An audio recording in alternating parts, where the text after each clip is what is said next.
Peace, family. It's your man, Godly Mind State. How's everybody doing today? I pray that everybody is in a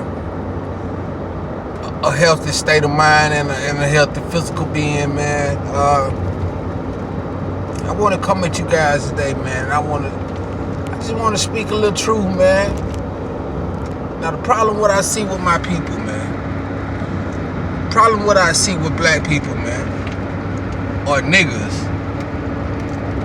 I should say niggas. The problem that I see with niggas, man, niggas don't think that shit truly stink until they knee deep in it, man. Now, a lot of shit going back, a lot of shit is coming out of this Botham Jean case, and it can be used as a productive moment if people will be willing to learn the fucking lesson the first time or the 99th time, and not keep giving the benefit of the doubt to these motherfuckers that we are at war with these motherfuckers, man. It is a war on common sense, a war on spirituality, a war on productivity, a war on anything that's productive in society as far as moving the black man forward to a rightful place in society. It's a war on all of that stuff, man. Now, in the outcome of the Botham Jean trial, you had the people doing the mammy and the pacifying and the babying of Amber Geiger, which was atrocious, and of course the people in the black media called that out. The people who actually willing to open their fucking eyes to what's going on in society and not be lulled to sleep by any little lie what white supremacy give you, and not look at your brother man as a culprit, but look at this supremacy as a culprit. Then you know that we call that shit out. That all that mammy and hugging, or a murderer that you supposed to be giving your sentence out, and now the judge, she even under investigation for that, because all of that was a bullshit play. But the black media called it out. But still though, you had people talking about, oh, that's their way to grieve and that's just love, and you still got people saying that. People still saying that to this day, and that's fine. If you gotta grieve, if you gotta cry for that lady, cry for that lady in private. If you gotta hug that lady, go see her at the fucking jail cell and hug her. But it's too much shit on the line for public displays of affection for your open fucking enemy. It's too much on the line to show public displays of affection to your enemy. It's too much on the line to be displaying Stockholm Syndrome to your motherfucking enemy when he seeing you like a motherfucking enemy and you seeing him like a god. It's time out for that, family. Now, in the midst of the denial that a lot of my family had and saying in search of their kumbaya moment, it's okay for white daddy to kill me because white daddy would never intentionally kill me moment, the next door neighbor of Botham Jean, who was a key witness, who played a vital part in this lady, he basically laid his life on the line and making sure that Amber Geiger got locked up. 3-4 days after the verdict come out, this man ended up murdered. This man ended up murdered, man. He put his life on the line to make sure that justice was served, when in the case that justice still wasn't served. But he put his life on the line. He died. He got murdered. Now, you know, of course, white media want to spin it. Oh, he was a gang member and he had some bad associates and all this. They want to question his business, the business that he do, his entrepreneurship, putting a spin on it. So to make you turn your head, to keep you asleep, to keep your eyes closed, and tell you that the reason that this brother got killed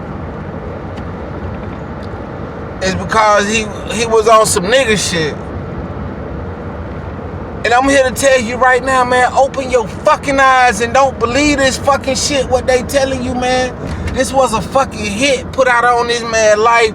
White supremacy meant to send a message with this hit that niggas is not supposed to come on the stand and testify against an officer of the fucking law, and definitely not supposed to get no police officer or locked up for killing no nigga and doing their fucking job.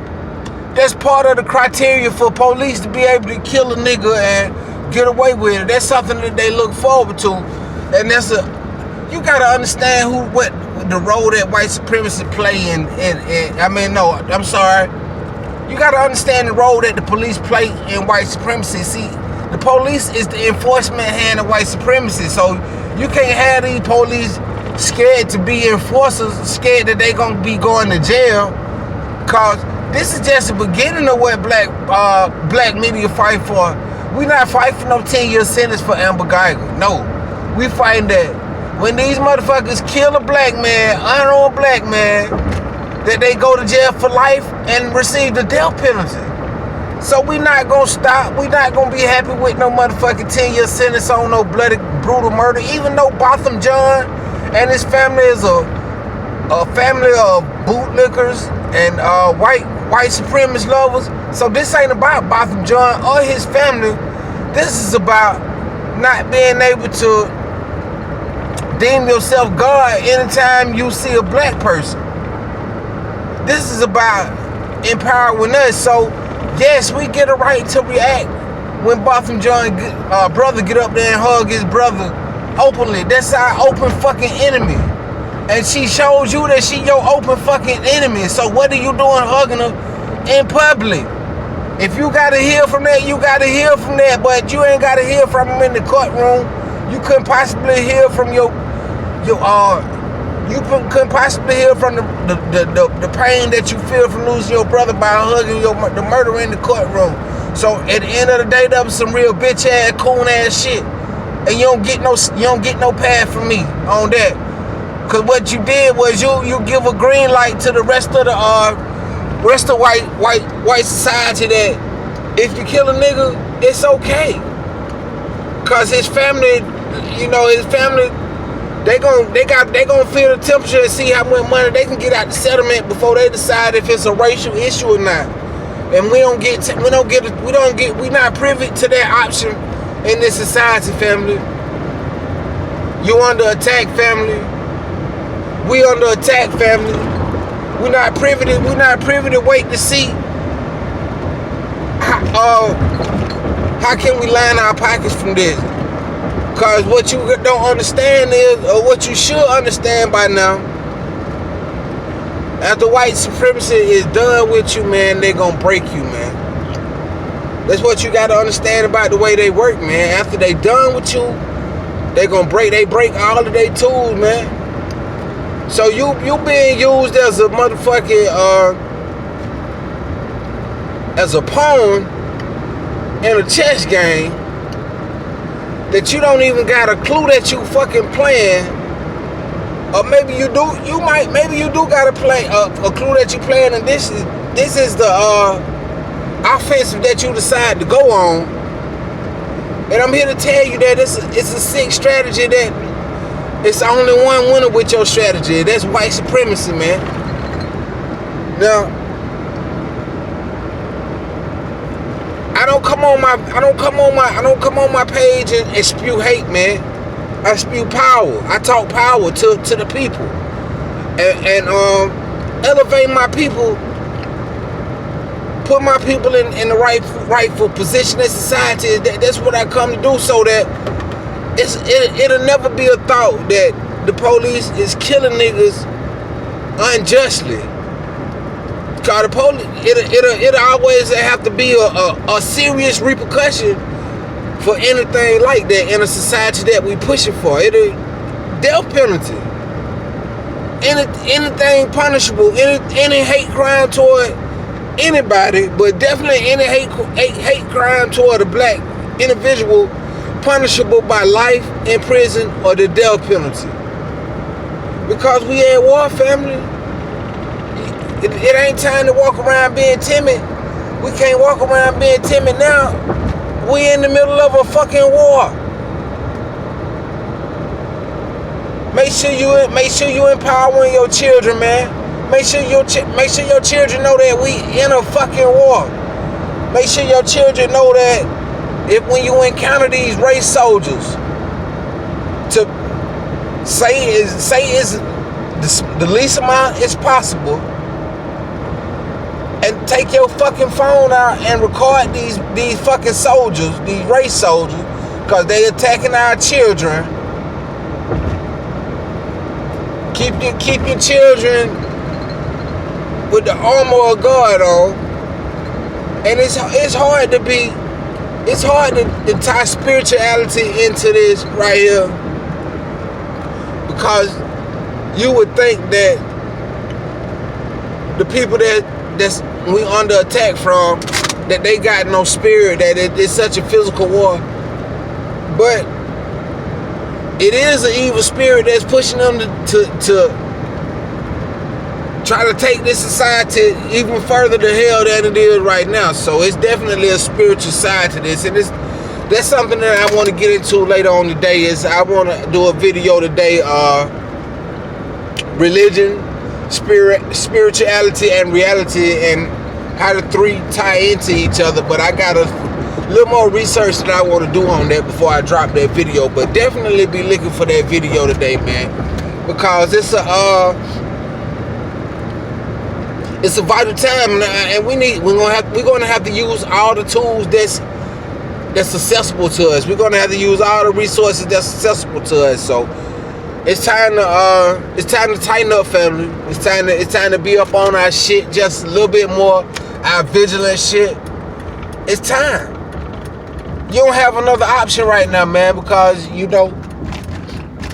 tomorrow not promised in a society like this. So at least if you die tomorrow, you want to be there, left your imprint on this society, that you fought for something bigger than yourself, that you fought to change this society, and leave it a better place than it was before you got here. So let's continue to fight, family. It's not time to be scared. That young man who got killed yesterday, Botham Jean's neighbor, that young man died a martyr, and that man will be immortalized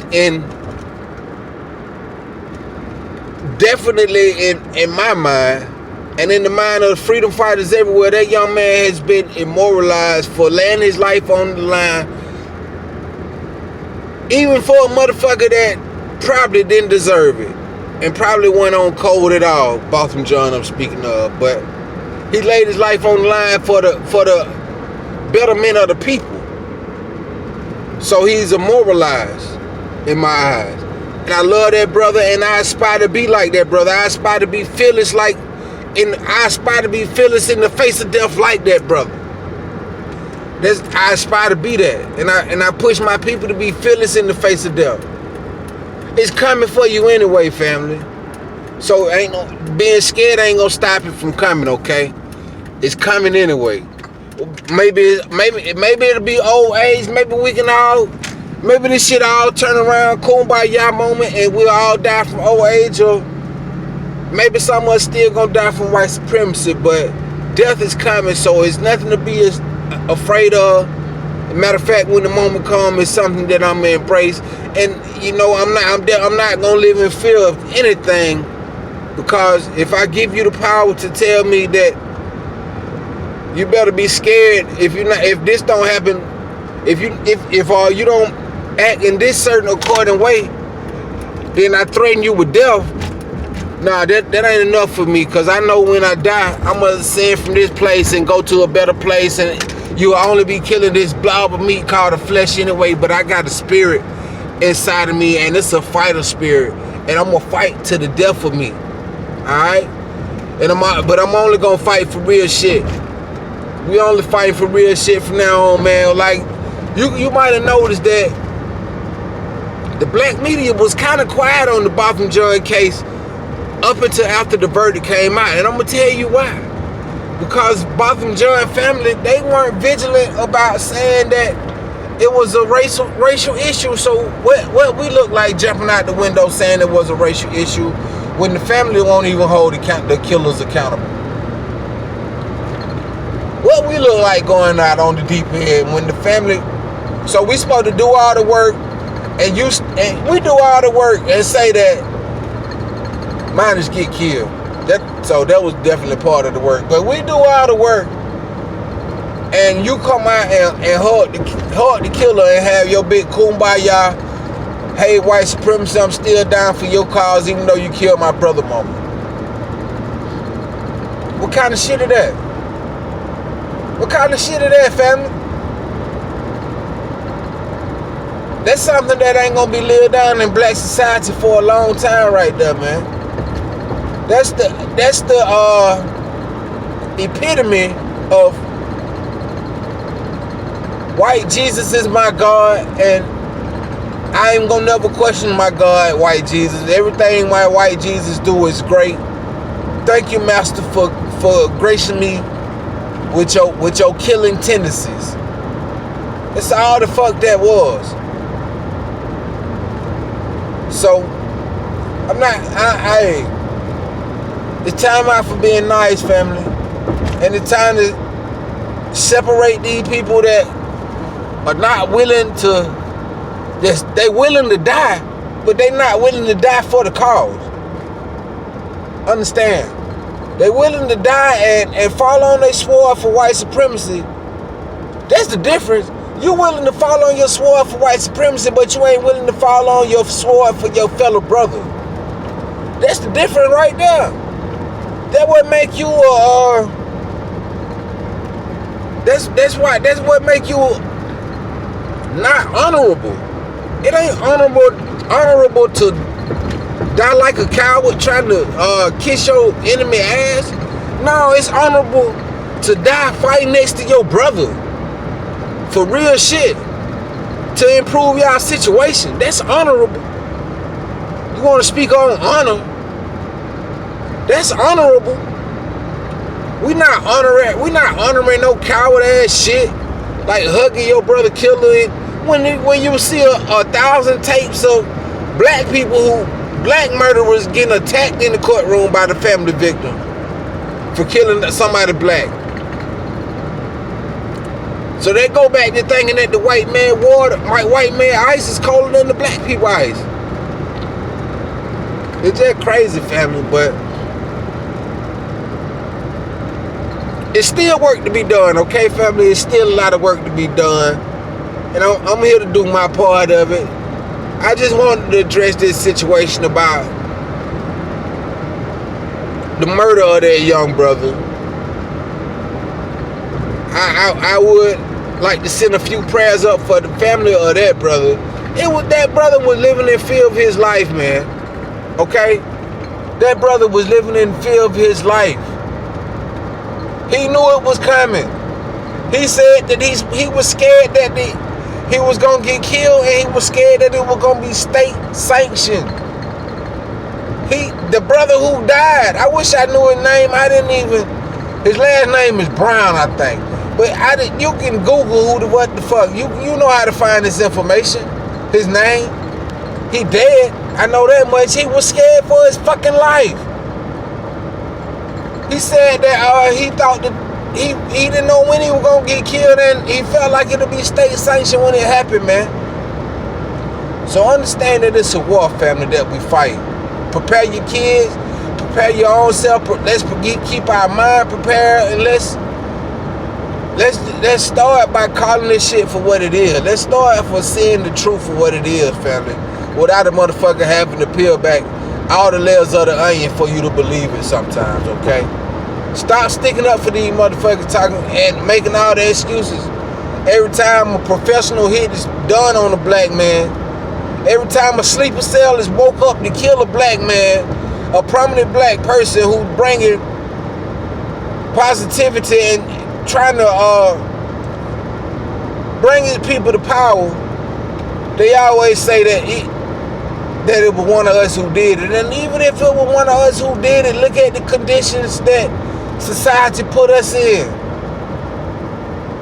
All of this shit was a developmental plan that's playing out beautifully in the eyes of the developer. But I'm telling you now, it's time to fight back, and it's time to stop laying down and taking this shit. So that's where I'm at with my shit, man. Anyway, it's your boy Godly Mind State, man. Like, subscribe, share my video, man. I appreciate you. I double, triple times appreciate you if you made it this far to the ending. Hey, and please like, subscribe, and share my shit. Like it, not cause you like what I say, but just help me get the message out, okay? I appreciate your time for rocking with me. It's your boy Godly Mind State. Come back, we'll do this shit again.